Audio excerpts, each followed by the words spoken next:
When exercising power, the 16th president's stocky and sphinx-like Secretary of War could demonstrate a Jekyll and Hyde personality. Personally honest, he could be unforgiving and given to histrionics when he thought them necessary. And again, when required, warm-hearted, selfless, and patriotic. In charge of the Union's land-based operations, he made tough decisions and did so with little regard for those affected by those decisions. His mission was to win the war, and he pursued that purpose with relentless fury. In doing so, far too many simply remembered him as the unloved Secretary of War. In the pantheon that was Abraham Lincoln's cabinet, this is the story of his Mars. This is the story of Edwin McMasters Stanton. The last 5 letters of history spell story, and that's exactly how history should be taught. Numbers and dates have no soul. Such presentations fall flat, for history is alive and relevant. Welcome to Threads from the National Tapestry, stories from the American Civil War. This series will feature events and people from that period and will strive to make you feel as if you were there, to show that history is indeed a story. To appreciate his effective and sometimes ruthless ways and means as Mr. Lincoln's Secretary of War, one has only to be reminded of a few of his experiences in pre-war courtrooms. Haunted and embittered by the loss of a daughter and wife and the suicide of his younger brother, all within an 8-year span, his career as an attorney became an obsessive universe. Before a jury, winning was everything. If he had to be rude to win, so be it. He browbeat witnesses and other attorneys and was not above theatrics if it gave his argument an edge with a jury. Once, defending a man who was charged with first-degree murder by poisoning, Stanton drank the same poison in court, which made him throw it back up, all just to show the judge and jury the poison could not be retained. He won the case. In another instance, a man accused of theft chose Stanton from a crowd to represent him. During his trial, the accused mumbled, laughed, looked absent-mindedly about the courtroom. Stanton argued the man was unstable, insane. The judge, moved, agreed. Freed, the judge went so far as to compassionately help the man exit the courtroom. Soon thereafter, all learned the client's lawyer had coached him from the very minute he had been selected at random from the crowd. Yes, Edwin McMasters Stanton. He was born Monday, December the 19th, 1814, to physician David and Lucy Norman Stanton. With a younger brother and 2 sisters, he was the oldest of 4. At 10 years of age, he suffered the first of what would be lifelong asthmatic seizures. Some brought him to the point of convulsions. Though lighthearted, he was quite mischievous. With Darwin, his younger brother, he visited neighbors, and the two enjoyed shocking them with snakes coiled around their necks. He often slipped in and attended to his father's unwitting patients. Once he prescribed apple butter to a woman who complained of foot problems. Later, she reported the apple butter treatment did her corns well. At the tender age of 13, he lost his father. 3 years later, off he went to Kenyon College, one of only 4 colleges in Ohio at the time, and 13 west of the Alleghenies. Bishop Chase, the uncle of Abraham Lincoln's future Secretary of the Treasury, Salmon P. Chase, founded the school. An avid reader of William Lloyd Garrison's The Liberator, school was shelved beginning of his sophomore year when his family's financial woes forced his departure. Back home, he turned to clerking and served as a handyman to a local bookseller. Those jobs took him to Columbus, Ohio, where he received notoriety for questioning the death of a young girl by the name of Ann Howard. Demonstrating his later penchant for going over the top, to verify her passing of cholera, he dug her up. In 1833, he returned to the place of his birth, Steubenville, Ohio, to read law and to fall in love. He and Mary Ann Lamson were married the last day of the year, 1836. His honeymoon included a 125-mile ride to his new home by means of a stage sleigh. Stanton remembered it, as he put it, the brightest, sweetest journey of his life. The two moved to Cadiz, where he began his law practice. If we visited with him at that time, we'd find a stocky man who was nearsighted, clean-shaven, and with hair that always seemed disheveled.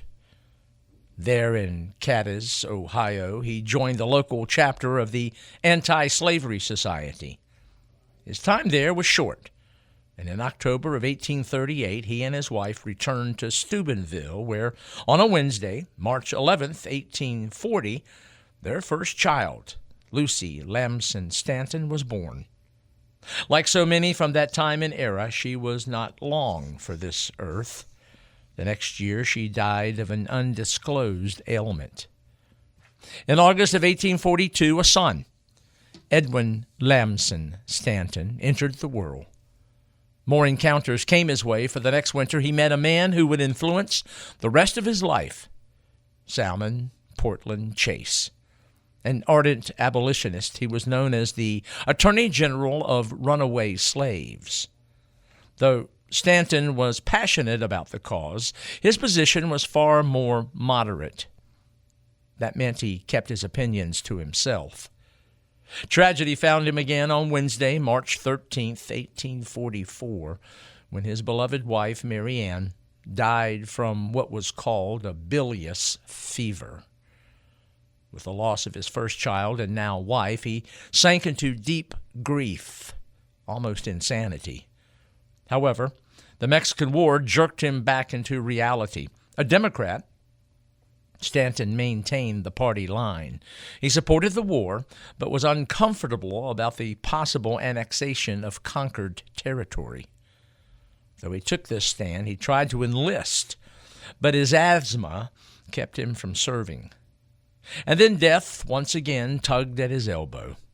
His younger brother, Darwin, fell ill, a malady that affected his brain, to the point that the younger Stanton, on September the 23rd, 1846, ended his life by cutting his own throat. The third personal loss took its toll. With the loss of a daughter, wife, and now brother, the light-hearted Buckeye turned cold, stern. The world was a cruel one. To try to begin anew, he moved to Pittsburgh in 1847. There, in his legal practice, he kept his political opinions to himself and refused to be pulled into the world of politics. Already aware of what histrionics he was capable of using in a court of law, one should not be surprised that Stanton loved loopholes. Here's an example. A man in Lisbon, Ohio, was fined for driving down the town's main street with brakes on, which rutted the road. The young attorney defended him and won the case when he proved his client was going up rather than down Main Street. Yet another. In 1850, a company built a 90-foot bridge above low water level. To make the point that the bridge was too low, he chartered the steamboat Hibernia, which had 85 feet tall smokestacks. He ordered the vessel to run at full speed and deliberately crashed the ship into the bridge, collapsing its superstructure. As these cases infer, a once playful young Stanton now practiced cold, calculated intensity. Despite this pessimism, he fell in love again, marrying Ellen Hutchinson Wednesday, June 25th, 1856. He was 41. She was 26. The two moved to Washington City, where he began what became a successful practice of law. On May 9th, 1857, their union was blessed with the birth of a baby girl, Eleanor Adams Stanton. Despite the growth of his family, an opportunity arose out west, and Stanton headed to California, where he settled land claims. Though away for an entire year, his legal expertise netted him a handsome fee of $25,000, a lot of money at that time. Upon his return to Washington City, he accepted yet another case of notoriety. He defended New York Congressman Daniel Sickles, who had shot and killed Philip Barton Key, the son of Francis Scott Key. The act, committed Sunday, February 27, 1859, in public and within sight of the Executive Mansion. The younger Key had been a U.S. attorney for the district and had been found in bed with Teresa Bagiola Sickles, the attractive wife of the New York congressman. With Stanton's counsel, Sickles was acquitted for his act by reason of temporary insanity, a judicial precedent in a murder trial. And speaking of insanity, the nation was in the throes of rampant sectionalism. And whether he wanted to or not, Stanton was pulled into the vortex of politics. With Abraham Lincoln's election and James Buchanan's, the current president at that time, soft stance on secession, several resigned in the 15th president's cabinet, and that included Attorney General Jeremiah S. Black.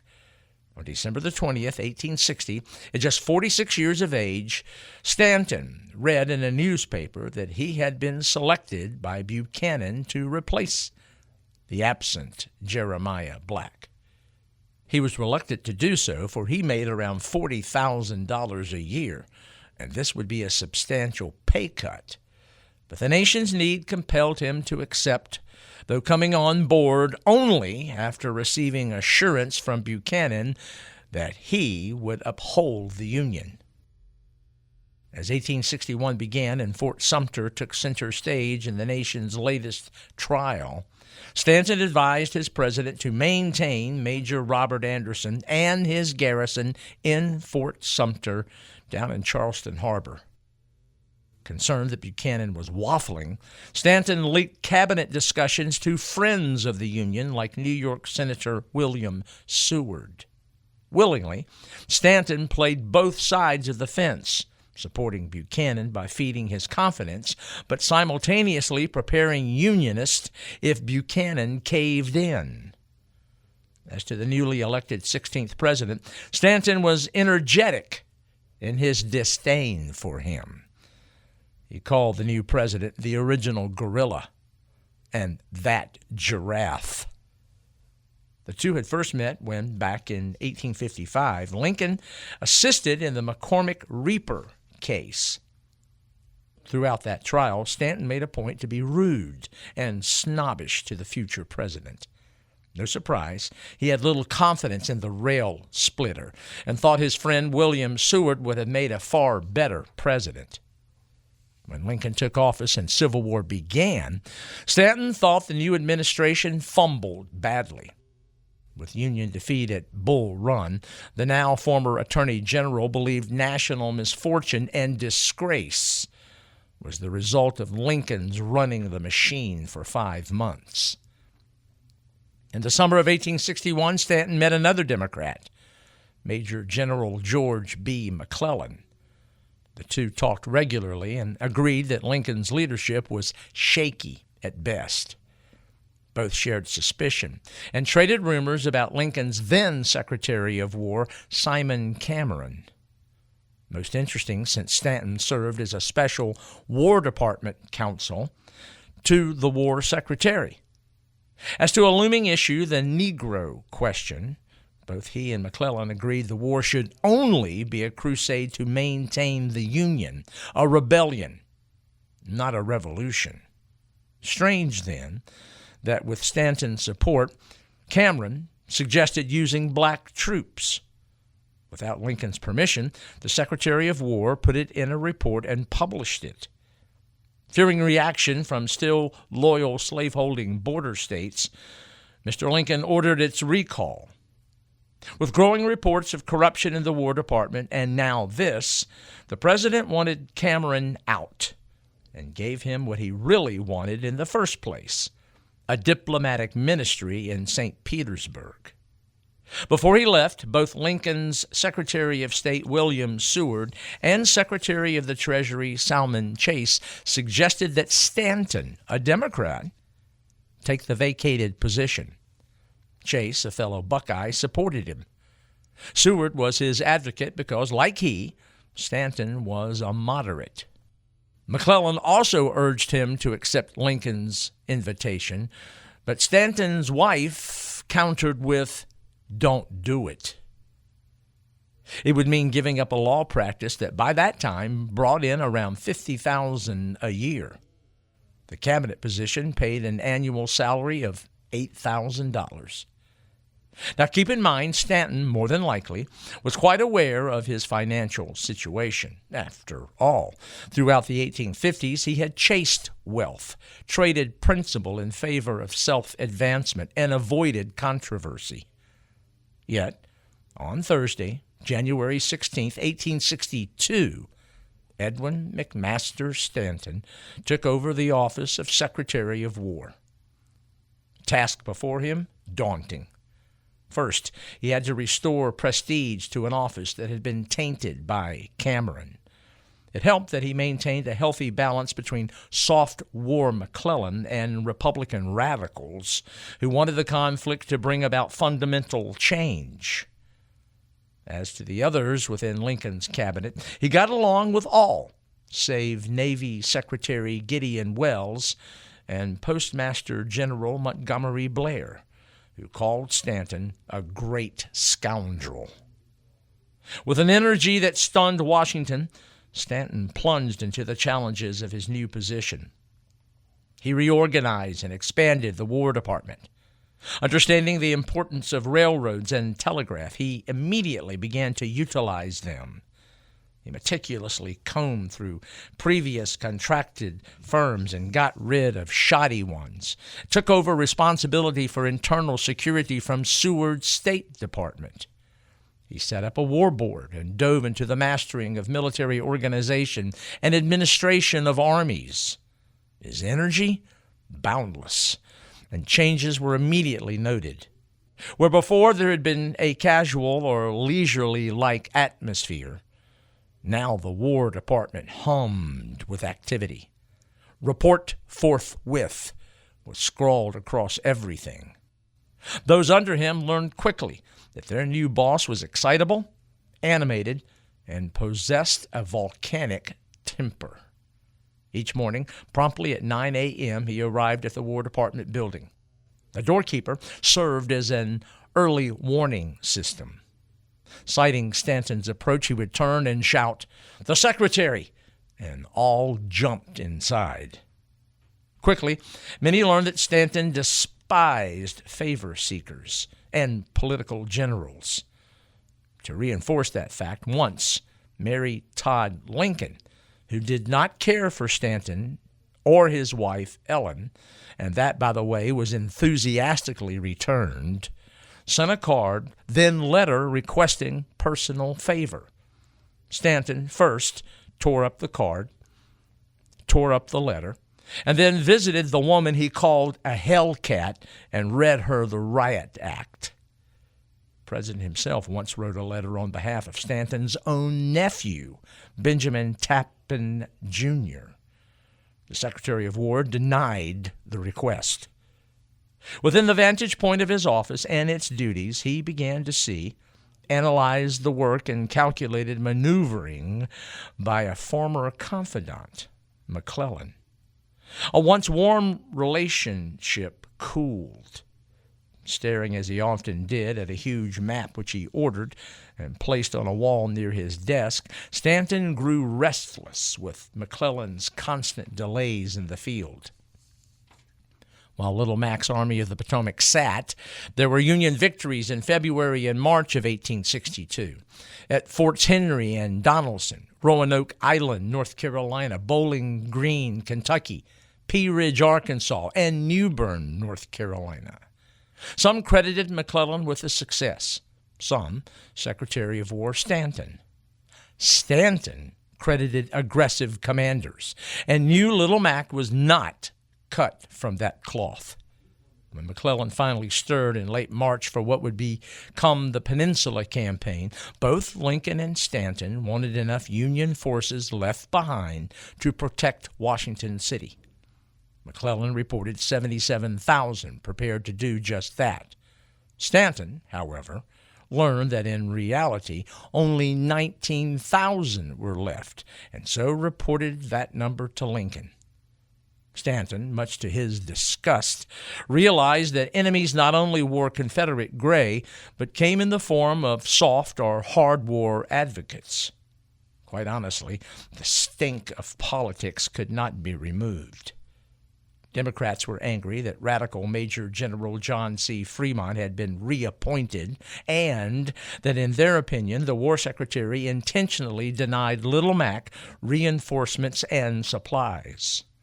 His own boss, Mr. Lincoln, frustrated him when he made decisions without informing his secretary. And in addition, his wife complained about his absence, and simultaneously he had a sick child at home. And yes, he made his own share of mistakes.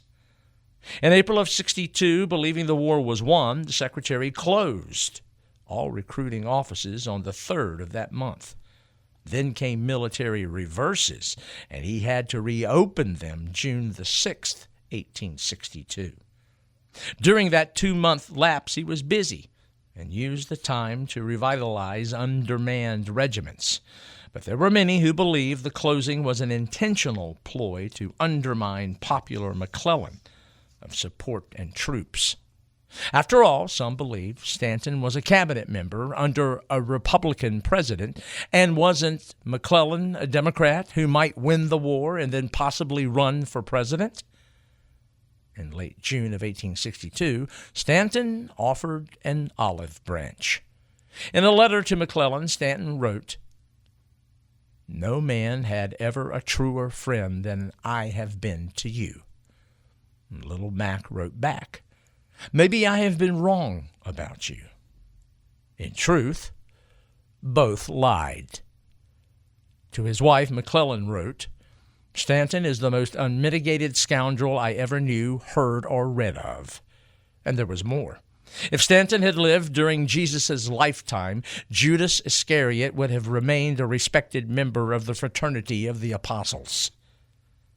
The sad part in all of this, as it always has been throughout the ages, is that the ones who had to bear the horrific fruit of all this bickering and divisiveness was the common soldier.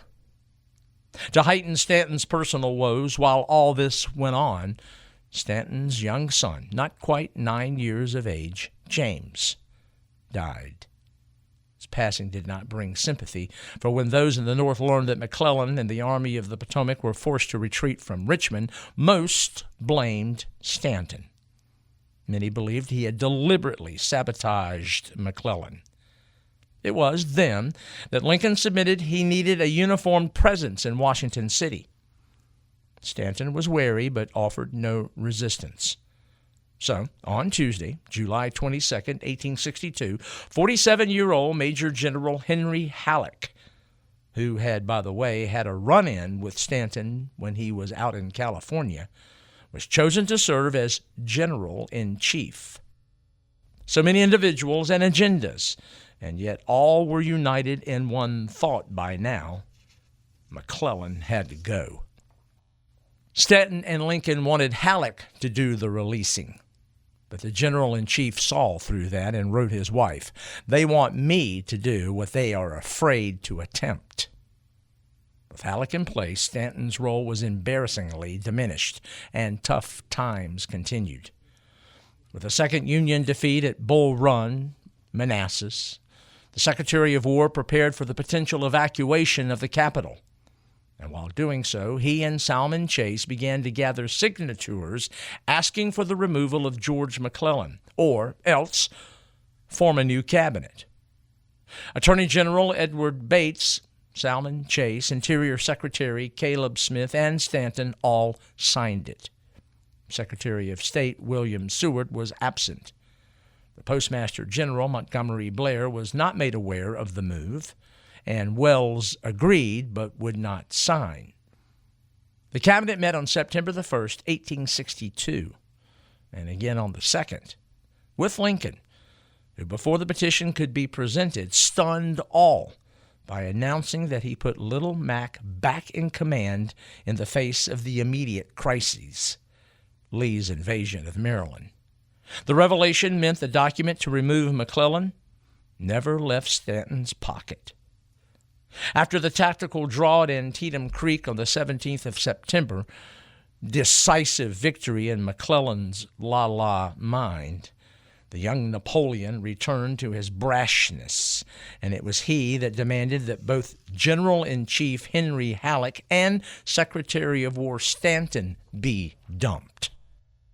To his wife, McClellan wrote on October the 31st, "I think it will end in driving Stanton out. If I can crush him, I will, relentlessly and without remorse." To bolster his move, he wrote to his friends at the New York World and told them to, as he put it, "open your batteries on Stanton as soon as you please." Yet, as in many circumstances, McClellan was delusional. As soon as the last state election was held in the North, November 5th, 1862, a resigned Abraham Lincoln relieved McClellan of his command the very next day, as well as Major General Don Carlos Buell, who served out in the West. The message from Washington City was clear. Delay, inactivity would no longer be tolerated. Now came the question, who should fill those command voids? In the East, Stanton pushed for Ambrose Burnside, but as it turned out, he was luckless. His drive to Fredericksburg was damned when crucial pontoons to cross the Rappahannock River did not arrive in time. Fouled up by the mismanagement of field officers, no surprise that the Battle of Fredericksburg was an unmitigated Union disaster. And, of course, Stanton was castigated for supporting Burnside. A crestfallen general didn't help things when he tried to resign on the first day of 1863 and suggested the Union cause would be aided if Halleck and Stanton resigned as well. That same day, Lincoln issued the Emancipation Proclamation, which included that black troops would be accepted, trained, and armed. Some applauded, but the general mood throughout the North was the opposite. And yes, Stanton was blamed for that too. It was all enough for the secretary to consider resigning, but rather he dug in.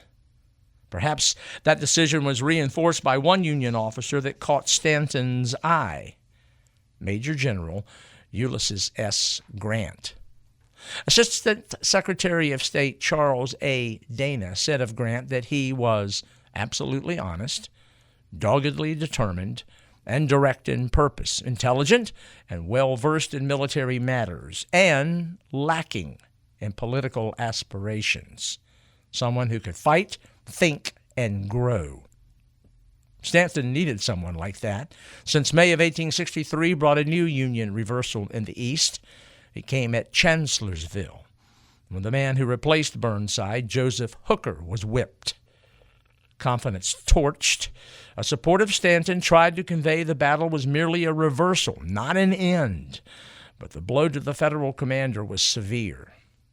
Another Confederate invasion of the North soon followed, and with Hooker's confidence and support wounded, another command change was made.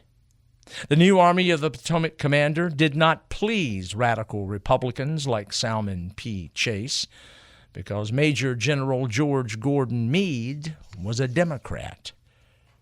And to add to the nation in Stanton's woes, this was also the first summer of the war for a Northern draft. We all know Meade was victorious at Gettysburg, but unable to pursue and crush the defeated Confederate army, both Lincoln and Stanton came down hard on Meade when news hit Washington City that Lee's wounded army had slipped back into Virginia. There would be more disappointment, more worry. It came in late summer of 1863 with Major General William S. Rosecrans' defeat at Chickamauga. His Federal army retreated north back to Chattanooga, and now came word that, besieged by Braxton Bragg's Confederate Army of Tennessee, the all-important railhead in southeastern Tennessee might be lost. That news prompted the only cabinet meeting ever convened at the corner of 17th and Pennsylvania, which was the War Department. I'd like to take a moment to thank everyone for listening to Threads from the National Tapestry. You know, each of these episodes is the result of hours and hours of research and preparation, and it means a great deal to me and our production team to see the likes, the comments, and views. Let me make clear that everything we do here will always be accessible to any who are curious to learn about the American Civil War. But we would like to ask you to consider to become a member, a Threads loyalist, if you will. For less than $5 each month, your support will help us to continue sharing our passion for that tumultuous yet important period of history. Joining is quite easy to do. At the top of each show description, you'll find a link, if you will, to join, whether you're watching, liking, commenting, or becoming a Threads loyalist.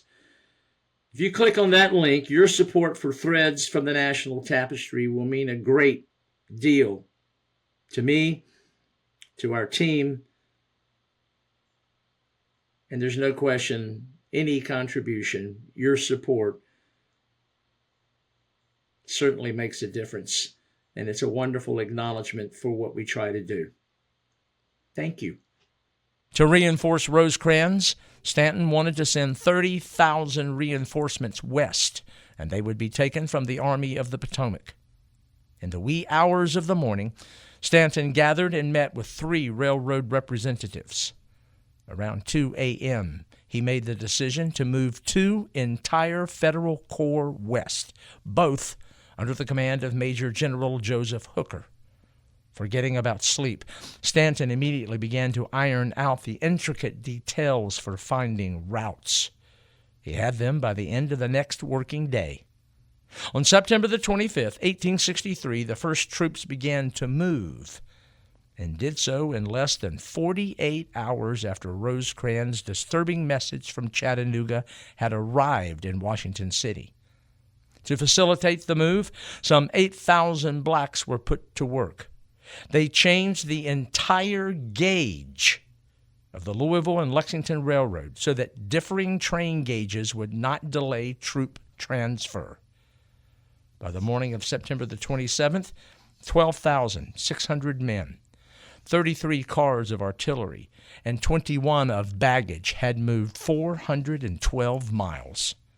In just under 10 days from the first appeal for help, over 20,000 men, 10 batteries with horses and ammo, and 100 cars of baggage had moved some 1,200 miles.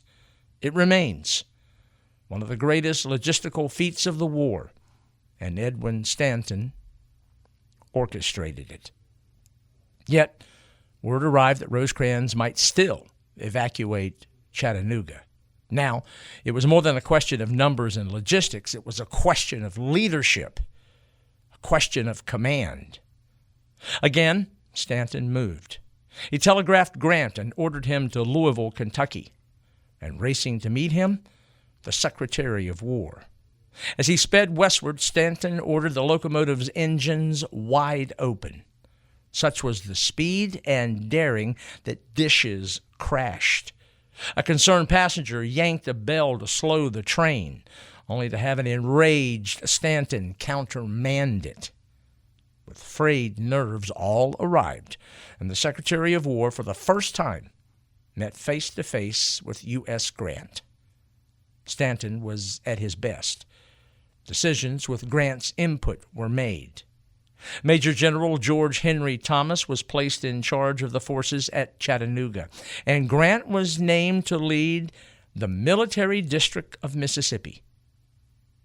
With the Confederate siege finally broken, the Union crisis was averted, and with it, Major General U.S. Grant headed east to become the nation's first three-star general since George Washington. Though Lincoln and Stanton found their general, there was still much work to be done, and not necessarily on military battlefields, but on political ones. And in that realm, the Secretary of War unabashedly used the power of his office to maintain his president and the Republicans, and U.S. Grant. Realizing there would be heavy fighting in the spring of 1864 and many of the 3-year enlistments would soon expire, Stanton ordered the following to keep men in uniform or entice others to volunteer. He offered a $400 bounty, 30-day furloughs, designed a chevron to designate veteran volunteers, and allowed regiments to keep their old number and organizational standing. It all worked. Some 136,000 veterans re-upped and agreed to stay in service for the duration of the conflict. Grant's promotion to General-in-Chief and presence fostered positive chemistry between the Secretary, Grant, and Halleck, who stayed on to serve as Chief of Staff. Stanton was far more relaxed with Grant in charge, as evidenced by this note from Grant to Stanton when the former took the field. Should my success be less than I desire and expect, the least I can say is, the fault is not with you. And in direct contrast to earlier issues with McClellan, again from Grant, there will be no turning back. I intend to fight it out on this line if it takes all summer. Yet, as always, problems arose, this time from an unlikely front, from two newsmen who concocted a story which the New York World and the Journal of Commerce printed. The story called Grant's Overland Campaign a flat failure. To counter losses, 400,000 more men would be needed, according to the story, and a national day of fasting and prayer would be proclaimed. The two reporters' motive? They wanted the bad news to tank the stock market and allow them to play it. Discovered, Stanton was in no mood for tolerance. The two found themselves in prison at Fort Lafayette in New York City's harbor. The two papers were shut down and their editors arrested. One was the world's Manton Marble. Remember that name. As Grant and Sherman hammered at Confederate resistance in 1864, Mr. Lincoln and his cabinet began discussion on how to win the forthcoming peace. When the president made public his moderate Reconstruction plan, the so-called 10% plan, Stanton opted to support it unconditionally, even though many of his close friends opposed it for its leniency. One of those included Salmon Chase, who was now godfather to the newest member of the Stanton family, a daughter, Bessie. When the man whom Stanton once called the original guerrilla was renominated, the Secretary of War was pleased, for he supported the brutal war Grant and particularly Sherman and Sheridan were waging. Stanton wanted the war over, and he wanted a second term for his president to accomplish just that. Again, Stanton used his office to make sure Mr. Lincoln and his National Union Party would have a second term. Realizing that Indiana was an important swing state, some 15,000 Hoosiers were furloughed, allowing them to vote back in their home state. Men from Ohio and Pennsylvania also found their way home to cast ballots. In the field, voting was also planned. As accommodating as the Secretary had been for those men, he was correspondingly tough on those who supported the other ticket. 20 pro-McClellan quartermaster clerks were dismissed. And when Stanton learned a behind-the-lines Union colonel voted against a pro-administration candidate, that Union colonel was demoted to captain and sent south. As returns rolled in on the day of the national election, Lincoln carried every state save Kentucky, Delaware, and New Jersey. The soldier vote for the ticket of Lincoln and Andrew Johnson was 119,754 to McClellan and George Pendleton's 34,291. Mission accomplished. The president was reelected. But Mr. Lincoln almost lost the services of his tireless and loyal Secretary of War, for it was during this election time, for about 3 weeks, that Stanton was down with an illness that almost claimed his life. Perhaps the downtime, while he recuperated, allowed him to reflect. And once back at work, he admitted to the president that for some time his secret wish was to be a Supreme Court justice. Lincoln told him he couldn't spare him. When Grant learned of Stanton's desire to move to the Supreme Court, he appealed to him to stay at his post, even to the point that the lieutenant general left the front and returned to Washington City, where, in a meeting with Lincoln, Grant pleaded with the president to keep Stanton at his post. Timely support from powerful people. Yet, there was disturbing news from the Deep South. Though not completely over his illness, Stanton traveled south to Savannah, where for 4 days he visited with a victorious Sherman, who had voiced disapproval of the federal government's Negro policy. The time there was good, and at the visit's end, the two thought they had resolved their differences. On Stanton's return trip, he stopped off to visit recently captured Fort Fisher and Wilmington, North Carolina. The great Civil War was nearing its end, and yet Stanton realized the debate over Reconstruction was growing. Radical Republicans took him to task over his alliance with Lincoln and the lenient 10% plan. But on the 9th of April, 1865, a message arrived that, for a short time, drove the storm clouds away. A 16-year-old telegraph officer in the War Department, W.E. Kittles of Boston, got the wire that Richmond had fallen. It arrived the same day that Grant and Lee met at a quiet place called Appomattox Courthouse. As Lee and Grant met, Stanton, with his message that Richmond had fallen, met with his president. The two embraced. His iron mask torn off, the tough Secretary of War, realizing his task had ended, offered a prepared letter. It was his resignation. Lincoln refused to accept it. There was still too much to do.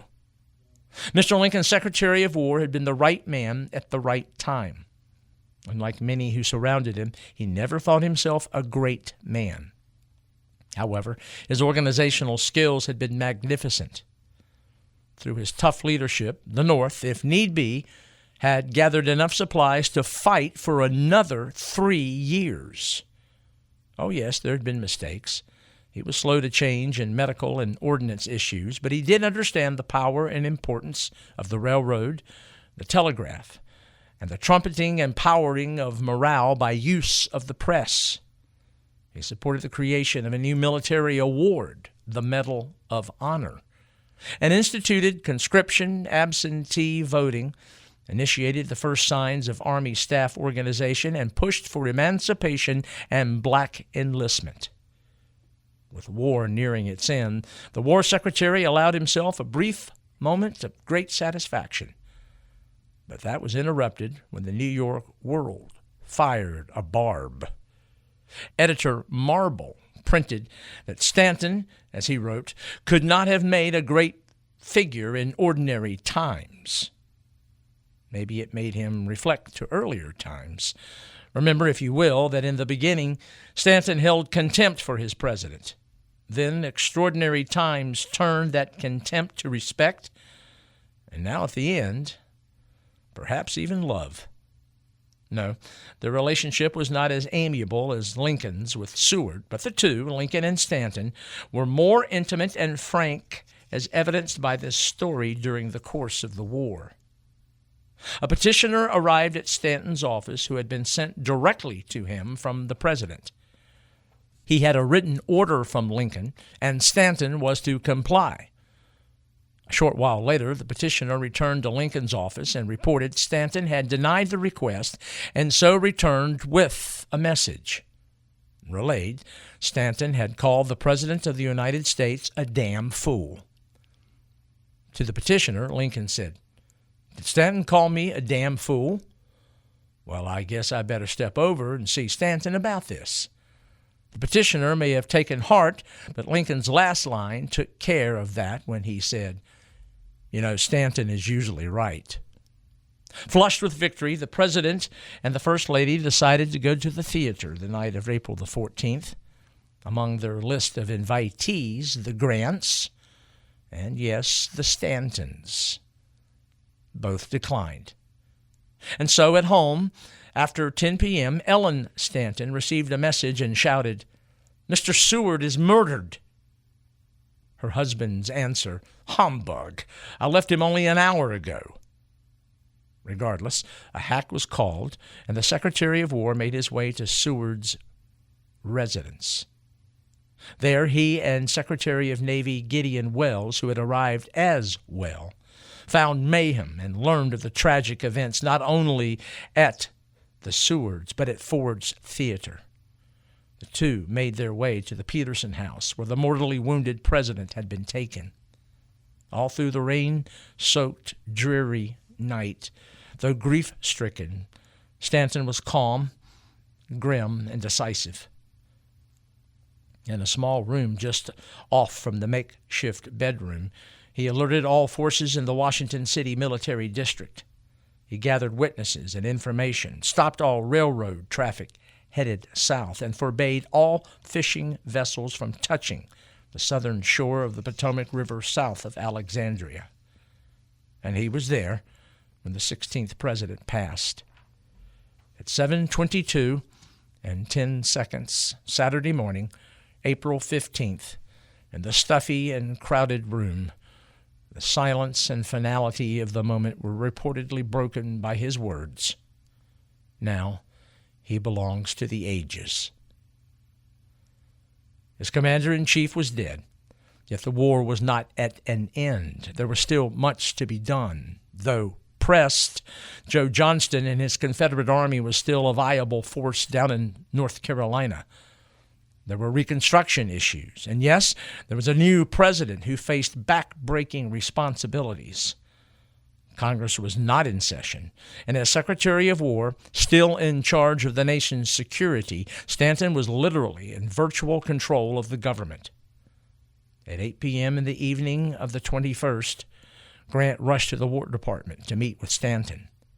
It seems that down near Durham Station in North Carolina, Sherman had unintentionally given terms to Joe Johnston which gave insurrectionary governments recognition, that gave immunity to far too many, and allowed Confederate troops to deposit their arms in currently seceded state arsenals. Alone, it was bad, but with everything else going on, Stanton blew up. He immediately dispatched Grant to Raleigh with orders to take command. He wrote out a 9-point argument on why Sherman had run afoul. And in his excited and angry state of mind, he feared Democratic copperheads would applaud Sherman's terms and embrace him as their darling. And in his volatile state, Stanton even went so far as to question the loyalty of the man who had victoriously marched across Georgia and through the Carolinas. Though Stanton's questioning of Sherman's loyalty was way over the top, the weight of informed opinion as to Sherman's terms as dictated to Johnston sided heavily with Stanton. In his own defense, Sherman explained he extended what he believed were the wishes of the recently deceased Lincoln and apologized for his mistake. Then the other shoe hit the floor. Sherman learned of Stanton's 9-point argument, which had made the papers, which questioned his loyalty. And it was his turn to blow up. Meanwhile, following Stanton's explicit orders, Halleck officially countermanded Sherman's terms, and the political military jousting began. When accepted terms emerged April 26th, the same terms Grant extended to Lee at Appomattox, public sentiment now shifted toward the man who was in uniform. To many, Stanton seemed the ogre once again. With the conflict almost at an end, now began Reconstruction politics, and it proved most troubling. First, Stanton learned a movement had been instigated by former friend Salmon Chase and Major General Benjamin Butler to oust him from his cabinet post. Then a second storm front from Sherman. Angry at Stanton for his charges made privately and publicly, and at Henry Halleck, Sherman's first opportunity to sling arrows surfaced when Halleck, a former ally, invited him, Sherman, to stay at his Richmond residence as the general returned to Washington City from North Carolina. Sherman not only curtly declined the invitation, but warned Halleck that he should go into hiding, as his men who were marching north with him might insult the chief of staff. And to add to the acrimony, the radically controlled Congressional Joint Committee on the Conduct of the War ordered both Grant and Sherman to appear before them. Seething with anger, still, Sherman defied the order. And the redhead wasn't done. On Tuesday, May 23, 1865, the Army of the Potomac paraded down Pennsylvania Avenue for the ground review. The next day, the parade was reserved for Sherman's Western armies. Sherman, on horseback, led his men down the crowded avenue and by the reviewing stand. When he passed, he turned his horse to the side, dismounted, and headed into the reviewing stand filled with dignitaries, which included the new president, cabinet members, military heads, and the like. He snapped to attention before President Andrew Johnson, saluted him, then shook his hand. Next was the Secretary of War. It went as badly as one could imagine. These two walking human volcanoes. Stanton extended his hand. Sherman stared directly into his face and refused to extend his. Stanton, his face immobile, dropped his hand, and Sherman moved on to shake hands with Grant, then took his assigned place to watch the rest of his men pass by. Stanton was willing to forgive, but not retract his statements. It didn't matter to Sherman because he didn't want Stanton's forgiveness. The next day, an uncertain and perhaps embarrassed Mrs. Sherman sent flowers to the Stanton household, even visited them a few days later, but without her husband. Pride, ego, and the lingering question about what to do with the freedmen all figured into their personal battlefield. And while this was going on, the secretary continued to head, with iron control and icy resolve, the manhunt to track down those involved in Lincoln's assassination.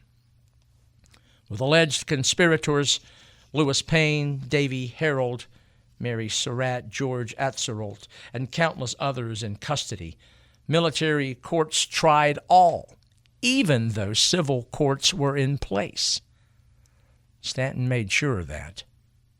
Also aware that federal judges were reviewing the legality of all this, Stanton, who felt no remorse for any of the accused, sent everyone that was not hanged on Friday, July 7th of 1865, outside the jurisdiction of civil courts. That meant that rather being sent to Albany Penitentiary in New York, all were shipped off to dry Tortugas at the southern tip of Florida. The Secretary of War even targeted John T. Ford and his theater. He shut it down. For these iron-booted tactics, the general public condemned Stanton's handling, and more fuel was heaped upon the fire of those who wanted him out. Under a new chief executive, Stanton thought about giving them what they wanted, his resignation. But pressing issues like the Native American situation in the Great Plains and the French in Mexico kept him engaged, and truly, he wanted to see the fruits of Union victory extended. At first, that was fine with President Johnson, but cracks soon appeared. Though he considered himself a moderate, Stanton tired of Johnson's inconsistencies and was incensed when he learned of Southern stubbornness to accept defeat and make changes. Now, personally on the question of Negro suffrage, Stanton did not accept the black man as his equal, but thought he should vote. President Johnson did not. All this presented quite a quandary for one who seemed to be able to get along with those of varying opinions, but inconsistencies in Johnson's policies made it extremely tough for Stanton. The secretary could gauge and react with someone if he knew where they were coming from, but waffling, baffled, frustrated him. So, of course, tensions mounted. In March of 1867, and challenging President Johnson, the Radicals of Congress passed the first Reconstruction Act and Tenure of Office Act, both designed to curb the power of the chief executive and his efforts to reconstruct the South. Johnson vetoed both. Both were overridden. When the president learned that Stanton had leaked information from the executive branch to the congressional radicals, which helped them overturn his presidential vetoes, the separation was complete. It came to a head Saturday, August the 5th, 1867, when Johnson ordered Stanton to vacate the office of Secretary of War and turn over keys to Lieutenant General Ulysses S. Grant. Stanton's response came quickly. He would allow Grant to take over, but only as interim. As to final word for his dismissal, he would wait for Congress and their final word when they reconvened in December. Rather than stew in Washington City, he, with only $4.76 in cash, borrowed $3,000, and he and his family headed north to tour New England. The old adage applied: out of sight, out of mind. While away, Grant, as interim Secretary of War, ignored Stanton. When Congress reconvened, they moved to act on Stanton's removal by using the provisions of the Tenure of Office Act. On January 13, 1868, another Saturday, the radical Republican-controlled U.S. Senate sent for Stanton and asked him to return to his cabinet post. Caught in the middle, Grant, who feared violation of the Tenure of Office Act, which could mean a $10,000 fine and 5 years in prison, he vacated the office. The next day, at 10 a.m. on the 14th, Stanton showed up at the War Department and resumed his duties as Secretary of War. This was too much for Andrew Johnson. In his mind, Stanton was little more than a tool of the radical Republicans, and unlike Grant, in whom the president could dominate, Stanton would never allow that. So, in this combative political chess match, Andrew Johnson, on February the 28th, 1868, responded to Stanton and Congress's move by naming 63-year-old General Lorenzo Thomas as his new Secretary of War. When Stanton learned of this, he blurted that Thomas was, in Stanton's words, only fit for presiding over a crypt of Egyptian mummies like himself. Still, the unwitting general went to the War Department, climbed the stairs to the third floor, and at 11 a.m. knocked on the secretary's door, only to find that Stanton had barricaded himself in his own office. He refused to leave. And that very night, a one-word message reached him. It was from Massachusetts Senator Charles Sumner, and it simply read, "Stick." Here was a delicate situation, confrontation between the executive branch, President Andrew Johnson, and his Secretary of War, Lorenzo Thomas, and the legislative branch, who sided with Stanton as Secretary of War.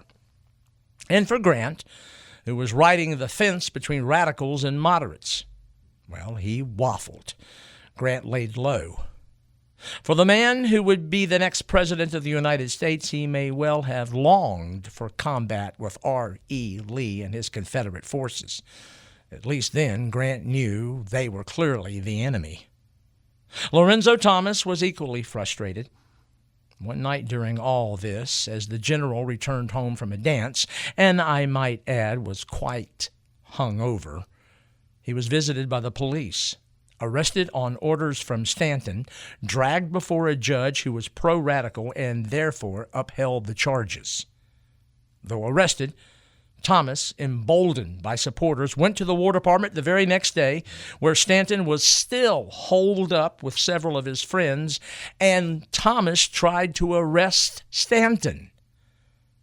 It was almost comical, to the point that Thomas, referring to his late-night arraignment, said, "The next time you have me arrested, please don't do it before I have something to eat." The comment seemed to break the ice. Maybe the two realized their status as pawns in the political and constitutional chess match. Tension broken, the two had a shot of whiskey, and that led to their sharing the bottle. At 12:30, Thomas left, and by now impeachment proceedings against Andrew Johnson had begun, and the government of the United States was practically in limbo. While it labored, Stanton remained at his post until May 26th. While locked in his office, his wife at first balked at the ridiculous nature of the political antics and refused to send clothes, food, and blankets. But finally she came around. The first major vote in the developing impeachment proceedings came Saturday, May 16th. Needing a two-thirds vote of the Senate on the first of 11 charges, Johnson, by one vote, escaped conviction. 10 days later, on Tuesday, May 26th, a second vote was held, and again, one vote short of the required two-thirds majority. After that failed second vote, just before 3 p.m., Edwin Stanton voluntarily gave up the War Department to interim E.D. Townsend, and then on Saturday, the 30th of May, permanently to Major General John Schofield. Schofield, under the name, or more aptly put, Wounded Duck Andrew Johnson, was little more than a glorified clerk. A relieved and exhausted Stanton prepared to become, once again, a private citizen. It was then that the United States Senate threw him an, if you will, dog biscuit. It passed a resolution which praised his wartime and post-war work, 6 years in the service of his country and during its greatest crises, a period of service that left him almost broke. After a few short jaunts and aborted plans, he moved with his family to Pittsburgh, and from there, on the 23rd of September, 1868, back to the place of his birth, Steubenville, Ohio. In the 1868 presidential election, he supported Grant, despite the fact that the Republican candidate had largely ignored him since May. And so, Stanton, again a citizen, returned to his law practice. He accepted a few cases, but then his health broke. Despite his declining physical condition, Grant offered the former Secretary of War a diplomatic mission to Mexico. Stanton declined. As a tumultuous 1868 neared its end, Stanton's asthma returned with a vengeance. Wearied and often sick, he let it be known that he had always wanted a position on the bench of the Supreme Court, and more than a few, 38 colleagues and 118 representatives, spoke on his behalf to President Grant. However, Manton Marble of the New York World, with whom he had gone head-to-head back during the war, didn't want that to happen and went so far as to pen and publish that. To him, Stanton was nothing more than, as he put it, a sick, spoilist and asthmatic patriot. Despite the attack, on Saturday, the 19th of December, 1868, on his 54th birthday, Stanton was nominated for a seat on the nation's highest court. Congress approved his candidacy without the usual committee referrals. To Grant, the grateful new justice wrote, "It is the only public office I ever desired, and I accept it with great pleasure." But fate would be cruel. Recently, he had suffered coughing fits that lasted for hours. As Christmas 1869 approached, he was weak. No matter, the Stanton family prepared for their first family holiday together since 1861. They all gathered in Washington City. On Christmas Eve, Stanton was too ill to come downstairs in the house where they congregated, so his 4 children and wife, Ellen, went upstairs to his bedside. In the last hours of Christmas Eve, long after the children had retired, he, as Kris Kringle, dictated this letter to his wife. "I have just come from beyond the Rocky Mountains and arrived here at your house. I have a long journey yet to make before daylight, and many things to distribute among the good children between here and the Atlantic, so that I have time only to say a few words of love to you and leave in your stockings the gifts intended for you this Christmas. I'm glad to see that you are all growing finely, and during the past year have been good children.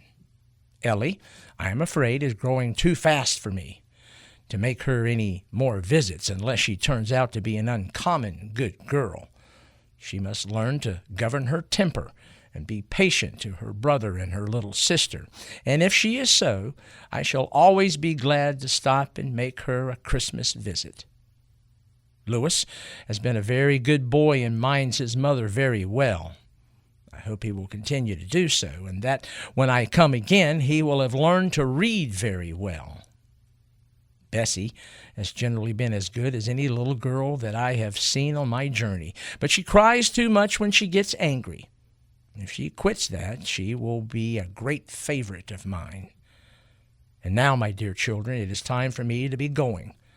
I give you all a kiss, wish you a Merry Christmas, and hope to see you all well, and that you have been good during the year when I make my next visit. Goodbye, Kris Kringle." Afterwards, in only a matter of hours, he passed away, and like Lincoln, now belonged to the ages. He was only 55. Soon thereafter, his wife Ellen received a note from Robert Lincoln, who remembered how Stanton had been so kind to him the night of his father's assassination. Adding to Robert Lincoln's kind words, eulogies rolled in. But there was also more than a few who had been victims of Stanton's anger and gruffness, and even in death refused to forgive. William Sherman and Gideon Welles attacked him in their memoirs. And not surprisingly, so did New York World editor Manton Marble, who wrote, "All men die, and death does not change faults into virtues." Indeed, Stanton could be rude, he could be vicious, but he also literally worked himself to death in the service of his country. So much so that after Stanton's death, President U.S. Grant remarked that he, in Grant's words, was as much a martyr to the Union as Generals John Sedgwick and James McPherson. For Edwin Stanton, maybe all this weighed in on him as his health sank. The same as many throughout time, late in their lives, when they think back and reflect, try to explain what they did and did not do, why they acted in one way or the other, trying to find sanity in the insanity that is all too often a part of life itself. Late in his life, Stanton wrote, "In my official station, I have tried to do my duty as I shall answer to God at the great day, but it is the misfortune of the station, a misfortune that no one else can comprehend the magnitude of. But most of my duties are harsh and painful to someone, so that I rejoice at an opportunity, however rare, of combining duty with kindly offices.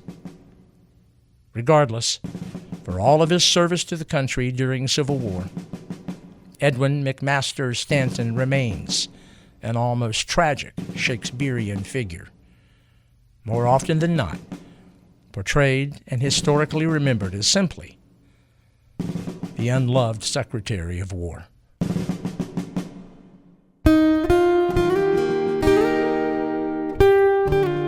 It is often said that necessity is the mother of invention. That was particularly true during the American Civil War, when both the Confederacy and Union chased and embraced technological innovation. That pursuit produced an encounter that in the course of a few hours erased centuries of tradition and naval warfare. When next we gather, the story of the first encounter between ironclads, the story of the Monitor in Virginia. It is always such pleasant news to learn that from those of you who so kindly listen, find favor and want to support us. So we welcome new patrons: Ron Linfante from Chattanooga, Lisa Bowman from Harlan, Indiana, and Brian Walsh from Euclid, Ohio. To you, Ron, Lisa, and Brian, thank you so much for your kindness and for thinking of us. You are appreciated. This is Fred Kiger. Thank you for listening.